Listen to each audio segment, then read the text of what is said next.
Blow on the dice, gorgeous. He growled, his lips ghosting over the shell of my ear. I obeyed, then with my lip caught between my teeth, I smiled up at him.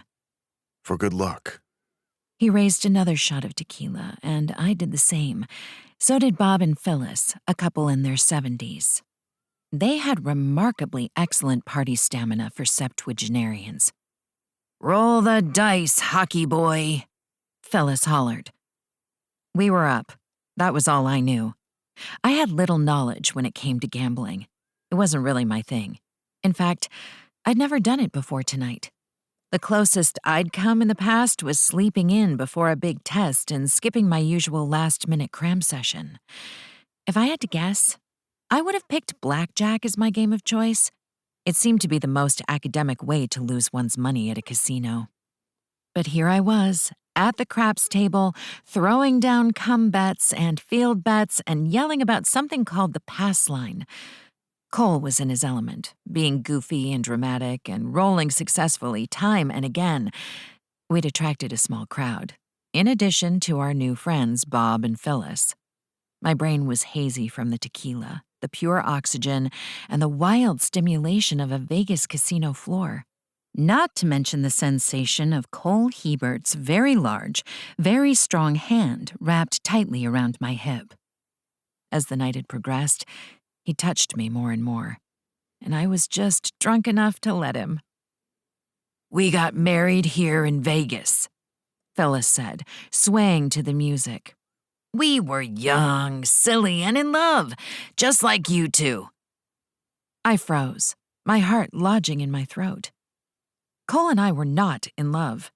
We were two lonely people hanging out in Vegas while our friends and family were all coupled up and drinking fancy wine with the hotel's sommelier. Two lost souls forced together to endure a weekend centered around an engagement and babies and family. Things that felt miles away for me, and likely for Cole, too. Bob leaned in and kissed her wrinkled cheek. The best decision I ever made. I knew I couldn't let this girl get away.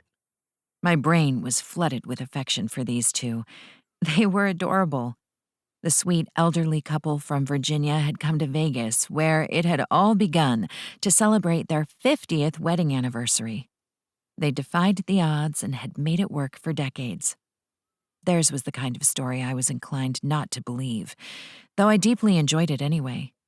Like fiction, a Hallmark movie, the plot sweet and entertaining yet implausible. Cole rolled another 7, and the crowd gathered around the table cheered. He looked down at me, his eyes molten chocolate. What do you think, Doc? Last bet?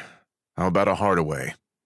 Caught in the magnetism of this man, I would have agreed to anything at this point. That means, he smiled. A pair? Let's go big. "And then you two should go find a chapel," Phyllis said, holding her martini glass high. She wore jeweled glasses on a chain around her neck and had meticulously styled gray hair. Bob agreed, beaming at his wife. Though his pink and green striped polo strained over his belly and he had a round, kind face, he had the posture of a former military man. Cole hovered close, his enormous frame all but engulfing me, and kissed the side of my head. My heart fluttered. Had anyone ever done that before? I couldn't remember a single time. The gesture was so intimate and gentle. He grinned at me. You're on. If I roll a pair, let's get married. It was preposterous, totally absurd.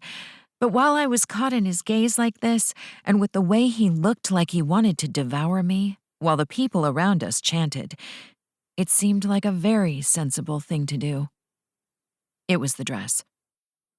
A girl like me didn't experience many glamorous nights in her life. Getting all dolled up in Vegas and spending the evening with a hot man hanging off me had clearly gone to my head. And the drinks. All those free drinks.